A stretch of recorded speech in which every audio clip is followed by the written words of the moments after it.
यानंतर आपण ठाण्यामध्ये जाऊयात. विरोधी पक्षनेते देवेंद्र फडणवीस यांची पत्रकार परिषद सुरू आहे. एमएमआर रिजनमध्ये खूप मोठ्या प्रमाणात गेल्या काही दिवसांमध्ये कोविड पेशंट्सच्या संख्येमध्ये वाढ होते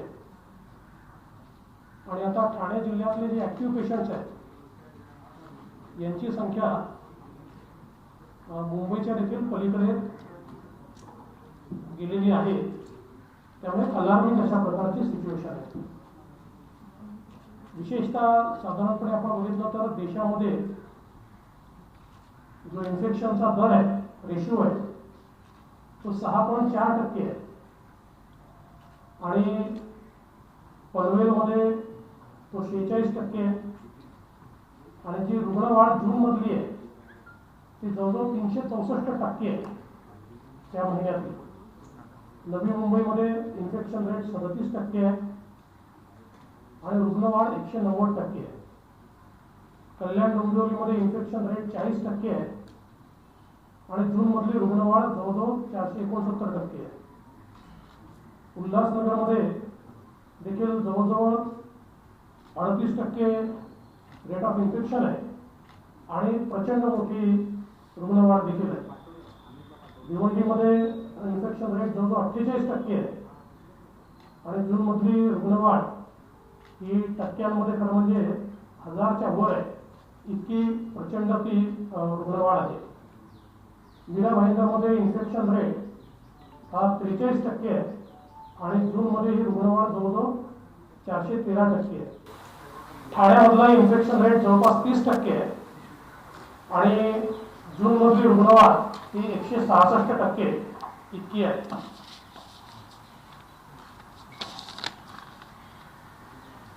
यासोबत एकूणच आपण जर बघितलं तर चाचण्यांची जी संख्या आहे ही खूप कमी चाचण्यांची संख्या या ठिकाणी आपल्याला पाहायला मिळते. अगदी आपण मुंबईचा जर विचार केला तर मुंबईमध्ये रोज केवळ 4500 चाचण्या केल्या जात आहेत आणि त्या 4500 देखील इन्फेक्टेड लोक 1200 ते 1400 निघत आहेत. त्याचवेळी एमएमआर मध्ये आता साधारणपणे जवळपास 2800 प्रकरणं ही रोज निघून राहिलेली आहेत आणि एकूण आपण बघितलं तर आता मुंबई आणि एमएमआर रिजन मिळून राज्याचे 60% पेशंट जे आहेत हे या क्षेत्रामध्ये या ठिकाणी आपल्याला पाहायला मिळत आहे. मृत्यू संख्येचा जर विचार केला आपण तर राज्यामध्ये एकूण मृत्यू जे आहेत ते 8671 आहेत. यातले एकट्या मुंबईमध्ये 4830 आहेत आणि एमएमआर रिजनमध्ये 1482 मृत्यू झाले आहेत.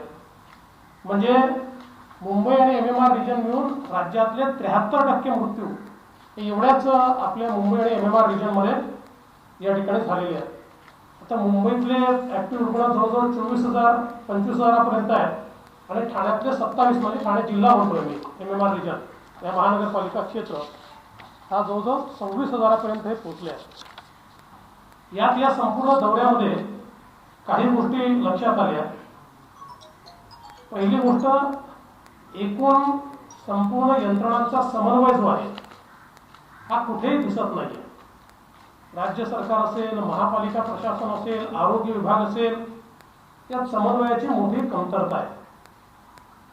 टेस्टिंग हे अतिशय अपूर्ण होत आहे आणि सगळ्यात प्रॉब्लेमॅटिक काही असेल तर टेस्टिंगचे जे रिपोर्ट्स आहेत हे रिपोर्ट्स कुठे 3 दिवसांनी मिळत आहेत, कुठे 2 दिवसांनी मिळत आहेत, कुठे 4 दिवसांनी मिळत आहेत आणि त्यामुळे सिम्प्टोमॅटिक पेशंट्सची फार अडचण त्यामुळे होते.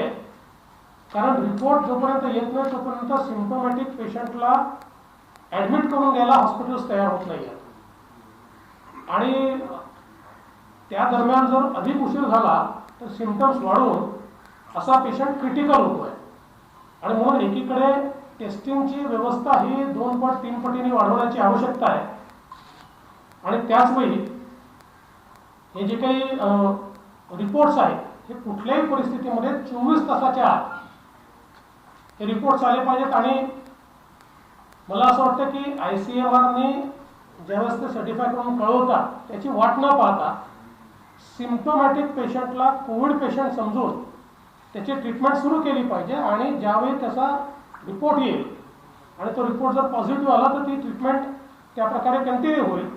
तो पॉझिटिव्ह आला नाही तर जी काही नॉर्मल ट्रीटमेंट आहे ती त्याला मिळेल. पण याने आपण मृत्यूचं प्रमाण हे कमी करू शकू. आज जे काही मृत्यूचं प्रमाण वाढण्याचे कारणं जी आहेत त्यातलं एक अजून कारण आहे की इनफ टेस्टिंग नसल्यामुळे आज आपण बघितलं असेल तर मोठ्या प्रमाणात नॉन इन्स्टिट्यूशनल मृत्यू आहे. नॉन इन्स्टिट्यूशनल मृत्यू जे आहेत या दोन प्रकारच्या आहेत, ज्यांची टेस्ट झाली आहे आणि ज्यांची टेस्ट झालेली नाही. आज जो काही मृत्यूचा दर आपल्याला जून महिन्याचा आहे तो जर आपण बघितला तर आपल्या लक्षात येईल बऱ्याच ठिकाणी तो 25% जास्त आहे. साधारण मार्च एप्रिलमध्ये लॉकडाऊन असल्यामुळे जे काही ॲक्सिडेंट्स होत होते ते ॲक्सिडेंट्स न झाल्यामुळे ॲक्सिडेंट्सचे मृत्यू कमी झाल्यामुळे आपल्याला त्यावेळी तो मृत्यूदर लक्षात आला नाही. पण आता पार्शली लॉकडाऊन उचलल्यानंतर मात्र साधारणपणे मी ज्यावेळेस कम्पेअर करत होतो तर सर्व्हिसकडे मला 20 ते 25% मृत्यूचा दर हा वाढलेला दिसला आहे. याचा अर्थ असा आहे की आपण टेस्टिंग नाही केलं तर कदाचित आपल्या नंबरमध्ये ते मृत्यू दिसणार नाही, पण त्यांनी मृत्यू होणं थांबणार नाही असं नाही आहे, तर मृत्यू मोठ्या प्रमाणात होतील. आणि म्हणून मला वाटतं ही एक अतिशय चुकीची स्ट्रॅटेजी या ठिकाणी चाललेली आहे. यासोबत अजून काही गोष्टी लक्षात आल्या. खरं म्हणजे चष्मा लागला आणि चष्मा न लावता वाचल्यामुळे प्रॉब्लेम होतो.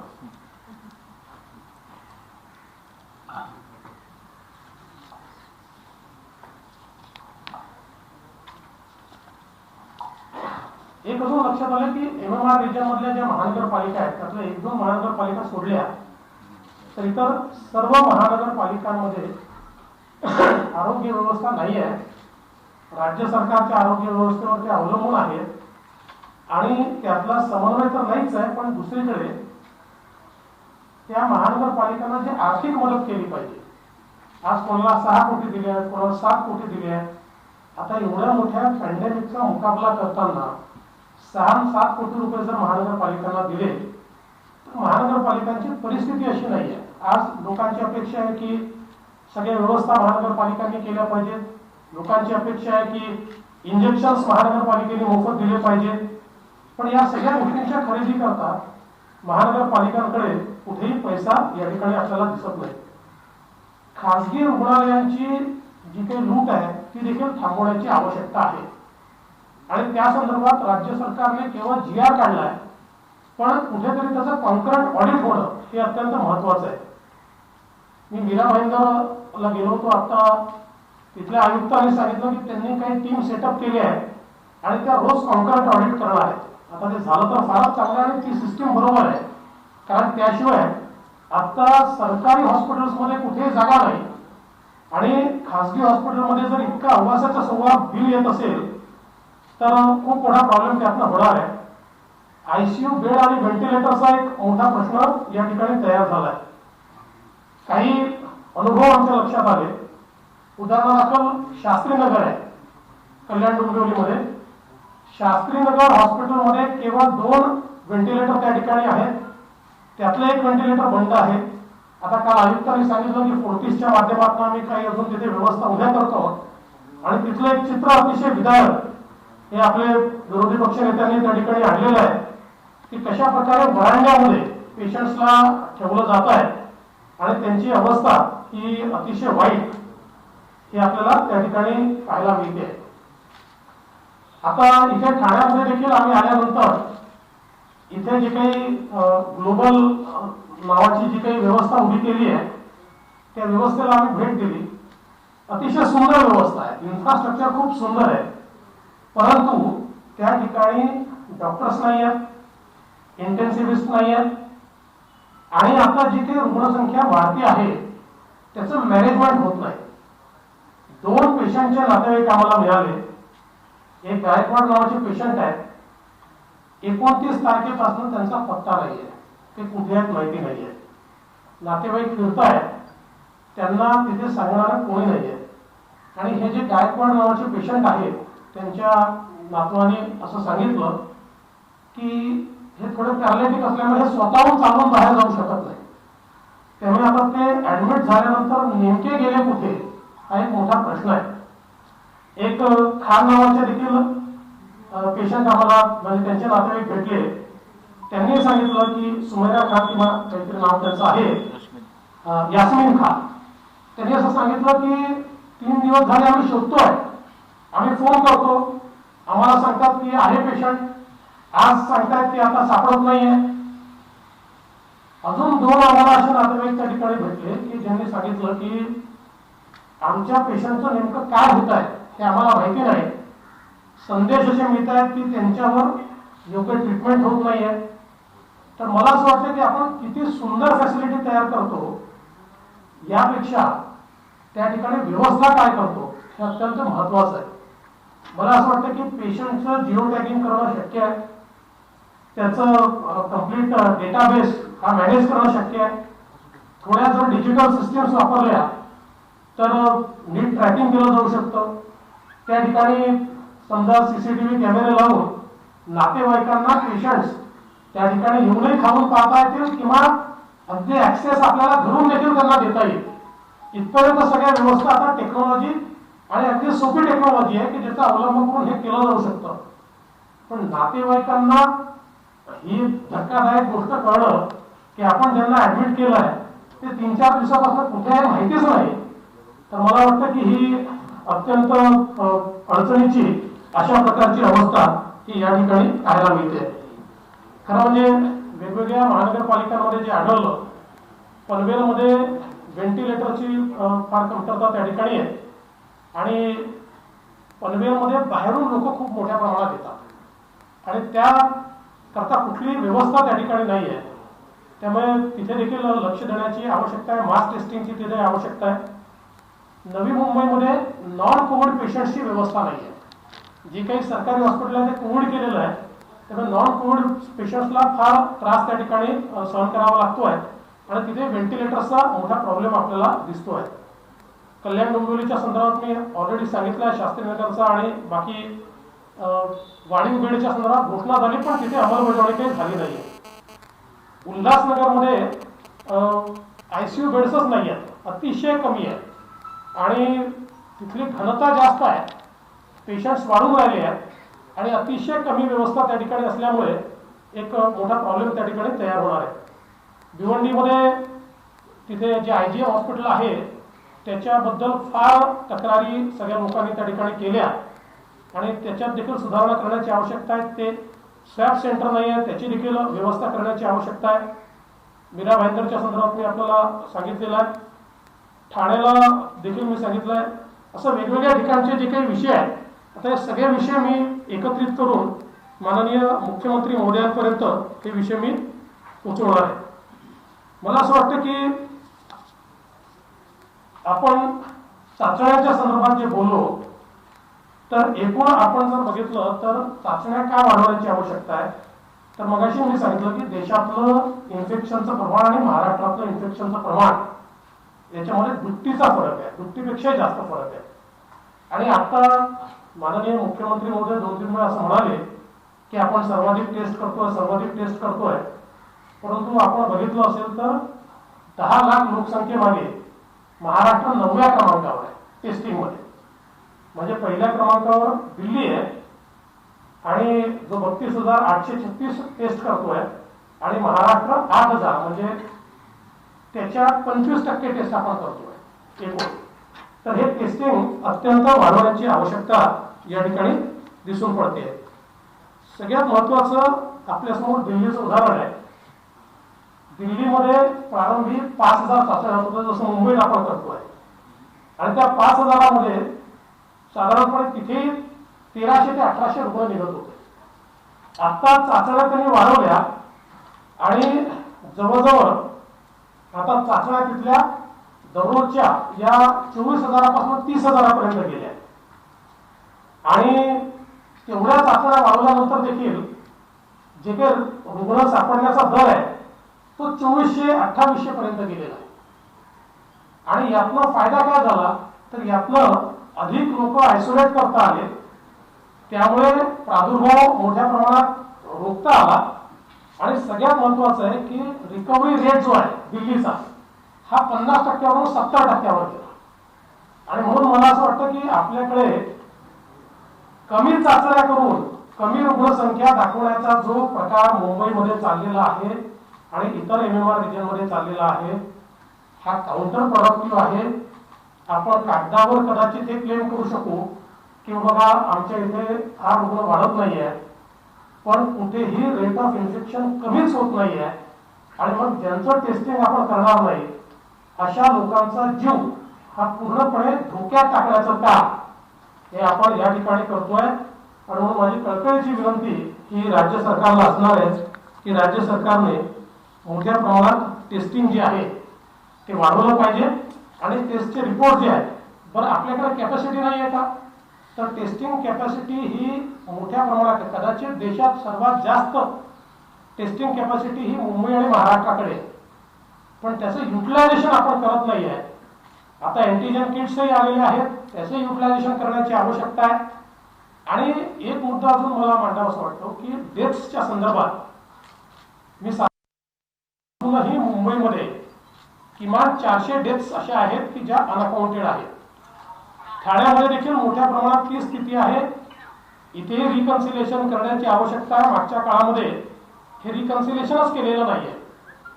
आता याचा परिणाम काय होतो, तर आपण वेळेवर जर डेथ्स रिपोर्ट केल्या नाहीत तर आपली जी स्ट्रॅटेजी आहे ती स्ट्रॅटेजी आपल्याला तयार करता येत नाही. कारण कुठल्याही पॅन्डेमिकची आपण स्ट्रॅटेजी कशी तयार करतो, तर मृत्यूचा दर किती आहे, इन्फेक्शनचा दर किती आहे याच्या आधारावरती स्ट्रॅटेजी तयार होते. आता या दोन्ही गोष्टींमध्ये आपण जर लपवालपवी करण्याचा प्रयत्न केला तर त्यातनं भविष्यातले प्रश्न निर्माण होतील आणि आपण योग्य स्ट्रॅटेजी करू शकणार नाही. आणि म्हणून मला असं वाटतं की याही संदर्भात लक्ष देण्याची आवश्यकता आहे. देवानंद राजेश टोपेंनी पत्रकार परिषद घेतली. मागे त्यांनी खासगी रुग्णालयांचे दर निश्चित करणार, त्याच्यावर कॅप करणार असं म्हटलं होतं. आता सॅनिटायझर आणि मास्क याच्या किमतींवर नियंत्रण आणणार असं म्हणतात. आता 4 महिने झालेत खरं, लोकांनी मोठ्या प्रमाणात हा वापर केला आहे, खरेदी केलेली आहे. कसं बघतो तुम्ही या सगळ्या गोष्टींकडे, इतका उशीर का होतोय का?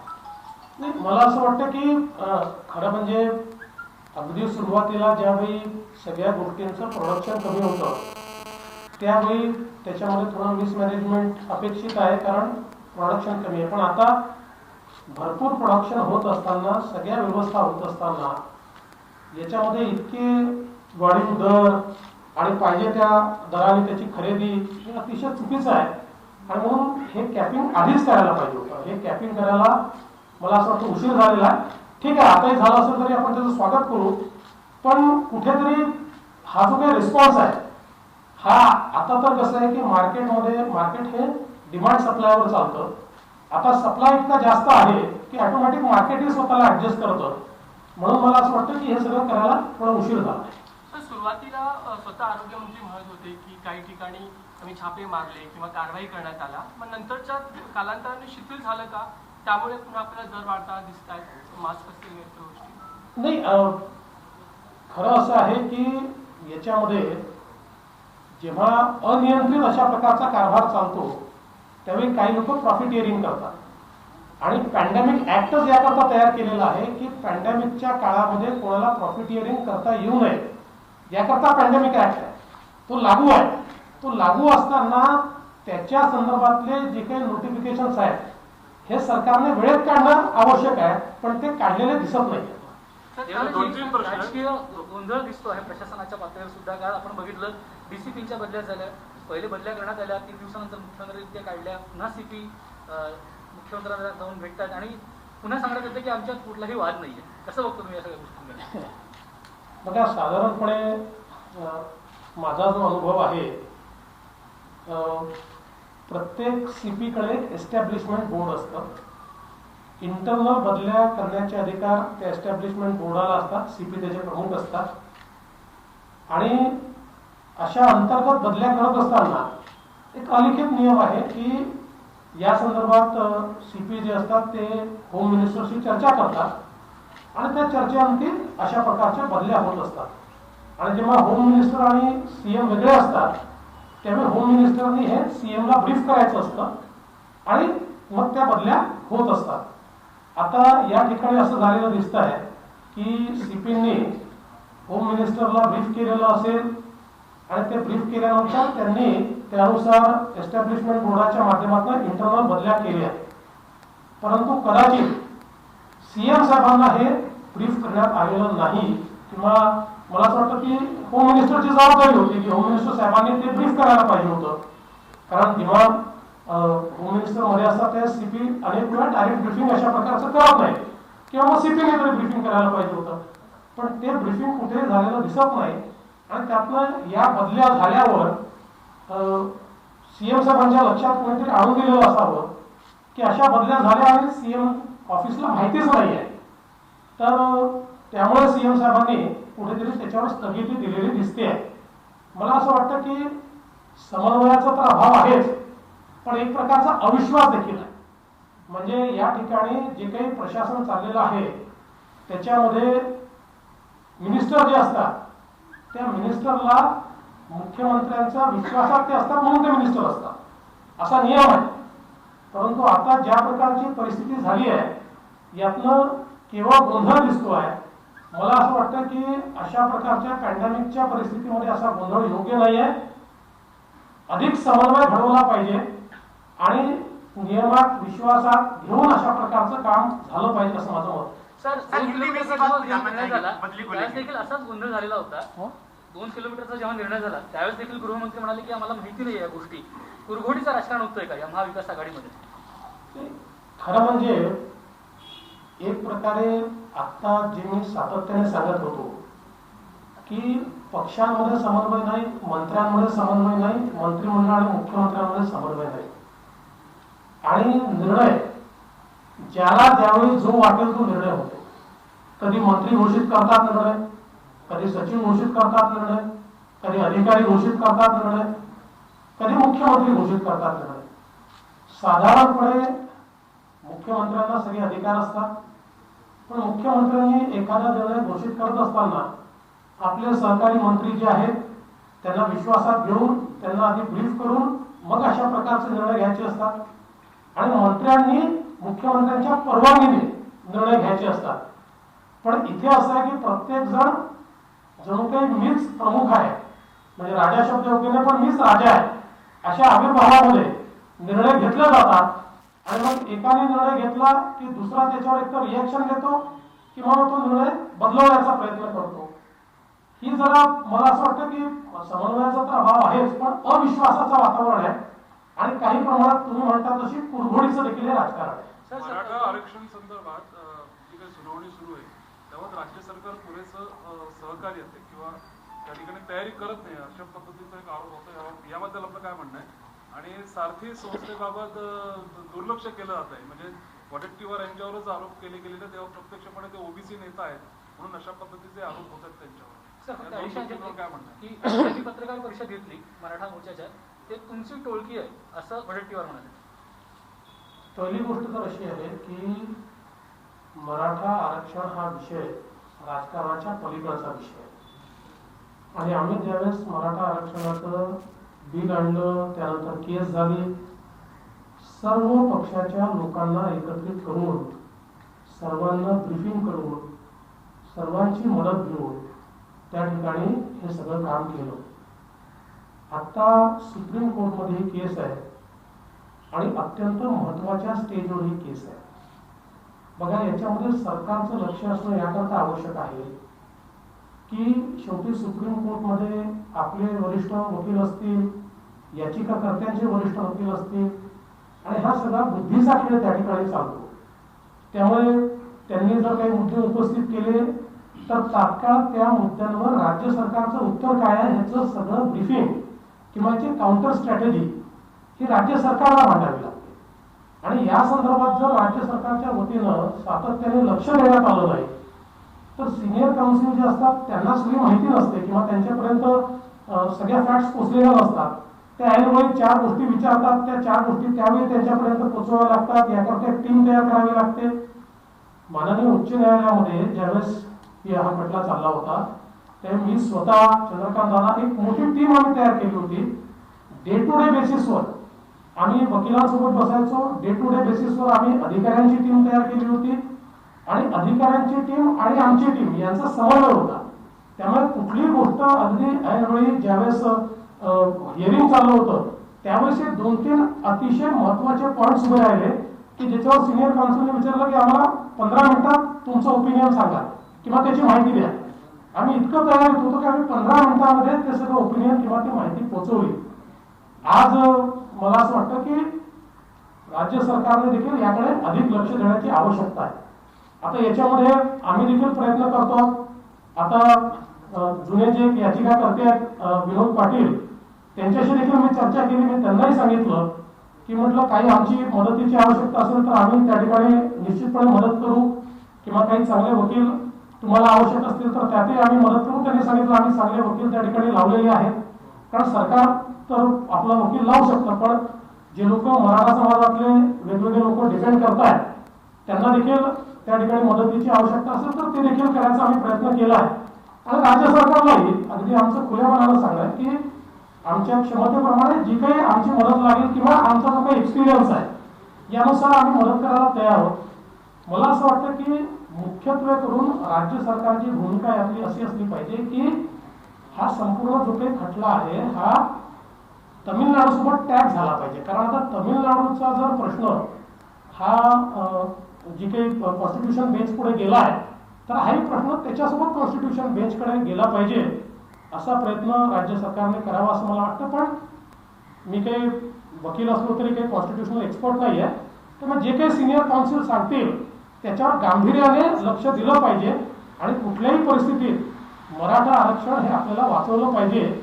या संदर्भात मला असं वाटतं राज्य सरकारने अधिक सजग होण्याची आवश्यकता आहे. सारथी संस्था आणि वडेट्टीवार यांच्यावरती आरोप नाही असं आहे की पहिल्यांदा तर सारथी संस्था ही केवळ आमच्या काळात तयार झाली म्हणून ती बंद करायची आणि ती खिळखिळी करायची अशा प्रकारचा प्रयत्न या ठिकाणी चाललेला आहे. हे योग्य नाही आहे. सरकार येतात सरकार जातात पण संस्था ज्या असतात त्या संस्था आपण वाढवल्या पाहिजेत, त्या अधिक सक्षम केल्या पाहिजेत, त्याला अजून मजबूत करण्याची आवश्यकता तर केली. पण सिस्टमॅटिकली सारथी संस्था किल करण्याचं काम या सरकारच्या माध्यमातून या ठिकाणी झालेलं आहे. आणि सगळ्यात महत्त्वाचं असं आहे की कोणीही योग्य सजेशन जर सरकारला दिलं तर ते भाजपवाल्यात असं त्यांच्यावर ब्रँडिंग केलं जातं. सरकारची कोणी चूक दाखवून दिली तर ते भाजपवाल्यात असं ब्रँडिंग केलं जातं. आम्हाला हरकत नाही, आम्हाला तर आनंदच आहे की सगळी मंडळी जर भाजपची असतील तर आम्ही त्यांचं स्वागतच करू. पण मला असं वाटतं की आपलं अपयश लपवायचं याकरता कोणीही चांगलं सजेशन दिलं की त्याला भाजपवाला ब्रँड करणं हे योग्य नाही. सर संजय राऊत यांनी मागणी केलेली आहे. म्हणजे संजय राऊत यांनी हे झालं की तुमच्याकडे सर संजय राऊत यांनी असं विधान केलेलं आहे काल की सरकार पाडण्याचा प्रयत्न केला जातो. ऑक्टोबरपर्यंत त्यासाठीचे अनेक हालचाली केल्या जातात. याच्यावर तुमचं म्हणणं काय? दुसरा प्रश्न, लोकलच्या संदर्भात जे सध्या गोंधळ सुरू आहे, अनेक लोकलमध्ये सध्या गर्दी होते, त्यासाठी टायमिंग जे आहेत सरकारी कारणाने ते बदलण्याचा जो विषय आहे तो तुमच्या वेळेपासून अजूनही सुरू होता, तो अजूनही बदलला गेलेला नाहीये. याच्यावर तुम्हाला काय वाटतं? आणि तिसरा प्रश्न, राजेश टोपे यांनी म्हटलेलं आहे की 1,22,000 लोकांना आतापर्यंत महात्मा फुले जन आरोग्य योजनेचा लाभ मिळाला. काय वाटतं तुम्हाला? पहिला प्रश्न काय होता? पहिला प्रश्न होता तुम्ही सरकार पाडण्याचा प्रयत्न करता असं संजय राऊत यांचं म्हणणं. असं आहे की एखादा विषय हा महत्वाचा असला, त्याच्यावर सरकारचं अपयश झाकायचं असलं की मग राऊत साहेब अशा प्रकारचा एक लेख लिहून एक स्वतःच कपोल कल्पित अशा प्रकारचं सरकार पाडण्याचा प्रयत्न असा एक नरेटिव्ह देण्याचा प्रयत्न करतात, जेणेकरून 2-3 दिवस मग कोरोनावरनं लोकांचं लक्ष विचलित होतं, इतर अडचणींवरनं लक्ष विचलित होतं आणि सरकार पाडण्याच्या संदर्भातली चर्चा या ठिकाणी होते. मी तर वारंवार सांगितलं आम्हाला कुठलीही घाई नाही. हे सरकार आम्ही कधीही पाडणार नाही. हे सरकार त्यांच्या अंतर्विरोधामुळे पडेल. त्यामुळे आज आम्ही त्याच्याकडे लक्ष लावून बसलेलो नाही. आमच्याकरता 12 आमदार, सरकार या सगळ्या गोष्टी महत्त्वाच्या नाही आहेत. आमच्याकरता महाराष्ट्राची 12 कोटी जनता ही महत्त्वाची आहे. कोविडमध्ये त्यांना मदत करणं हे आमच्याकरता महत्त्वाचं आहे. तोच प्रयत्न आमचा चाललेला आहे. टोपे साहेबांनी जे सांगितलं की 1,22,000 रुग्ण, तर या संदर्भात एकदा मला असं वाटतं की डेटा तपासला गेला पाहिजे. याचं कारण असं आहे की आपण जर बघितलं तर जो काही GR काढण्यात आलेला तो GR हा फक्त क्रिटिकल पेशंट जे आहेत यांना महात्मा फुलेच्या माध्यमातून मदत करण्याच्या संदर्भात बोलतो. आणि आपण एकूण जर बघितले तर ॲक्टिव्ह पेशंटची संख्या ही आपल्याला तेवढी दिसत नाही आणि क्रिटिकल पेशंटची संख्या तर 1,22,000 ही काही आत्तापर्यंत झाली आहे असं मला वाटत नाही. आणि म्हणून यामध्ये एकतर माहिती पुन्हा तपासली पाहिजे किंवा कदाचित काही हॉस्पिटल्सने रॅकेट तर तयार केलं नाही ना, म्हणजे करतील असं मला वाटत नाही, पण तरी देखील याची देखील तपासणी केली पाहिजे. आत्ता तरी हा जो काही दावा टोपेसाहेब करतायत हा योग्य असं मला वाटत नाही. तथापि तो जर योग्य असला तर मी त्यांचं स्वागतच करेन. नितीन राऊत यांनी केंद्राकडे मागणी केलेली आहे, आपण त्यांच्या मागणीसाठी काय केंद्राकडे मदत मागणार का? असं आहे की हे नितीन राऊत साहेबांना निश्चित माहिती आहे, केंद्र सरकारने ऑलरेडी 90,000 कोटी रुपये RECच्या माध्यमातून राज्याच्या डिस्काउंट्स करता त्यांच्या रिसिवेबल्सच्या अगेन्स्ट अलाउ केलेले आहेत. महाराष्ट्राला त्यात 10% हिस्सा म्हणजे 9,000 कोटी रुपये मिळू शकतात. परंतु त्याच्याकडे लक्ष न देता जाणीवपूर्वक अशा प्रकारच्या मागण्या करायच्या. मी प्रश्न विचारतो, आजपर्यंतच्या इतिहासात कुठल्याही केंद्र सरकारने 1,000 कोटी रुपये तरी एखाद्या डिस्कॉमला दिले आहेत का? नाही दिलेले. ही पद्धतच नाही आहे. पहिल्यांदा मोदीजींच्या सरकारने कोविडचा विषय बघून त्या ठिकाणी 90,000 कोटीची व्यवस्था केली आहे, ज्यातनं 9,000 कोटी रुपये रिसिवेबलच्या अगेन्स्ट आपल्याला मिळू शकतात. मला असं वाटतं आपलं अपयश झाकण्याकरता आता एवढे बिलं आलेले आहेत. खरं म्हणजे महाराष्ट्रातली जनता या बिलांनी हैराण आहे. याचं खरं म्हणजे पहिल्यांदा पडताळणी केली पाहिजे. एवढे बिलं का आले या संदर्भात ती बिलं करेक्ट झाली पाहिजेत. त्याच्यानंतर मोठ्या प्रमाणात लोकांना त्याचे 2-3 वर्ष इन्स्टॉलमेंट्स मिळाले पाहिजेत. या सगळ्या गोष्टी सोडून द्यायच्या आणि वाटेल तसं केंद्र सरकारकडे फक्त बोट दाखवायचं आणि जे स्वतःला माहिती आहे की जे शक्य नाही आहे, जे होत नाही आहे ते मागायचं आणि जे मिळालं ते घ्यायचं नाही. सर संदर्भात प्रश्न होता, लोकल सुरू केल्यापासून रुग्णसंख्या वाढली MMR रिजनमध्ये असं म्हटलं तर कार्यालयांच्या वेळा बदलणं गरजेचं आहे का? लोकलमध्ये जी सध्या गर्दी होते ती कमी करण्यासाठी काय वाटतं? आत्ता मला असं वाटतं की फ्लेक्झिबल टायमिंग्स हे महत्त्वाचे आहेत. रेल्वे प्रवासी संघ आपल्याकडे लोकलचे आहेत, त्यांच्यासोबत चर्चा करून आणि ऑफिसेसचा विचार करून ऑफिसेसचा टायमिंग आणि रेल्वेचा टायमिंग याच्यामधली फ्लेक्झिबिलिटी ही निश्चितपणे आपण केली पाहिजे. सर हिंदी में जानना चाहेंगे डीसी को बदली को लेकर? देखिए ये एक बड़ी ही विचित्र परिस्थिति है, क्योंकि जो पुलिस कमिश्नर होता है उसको कानून के तहत उनके कमिश्नरेट में जो ट्रांसफर्स है वो करने का अधिकार होता है. उसके लिए एक बोर्ड होता है, एस्टेब्लिशमेंट बोर्ड, उसकी मान्यता उनको लेनी पड़ती है.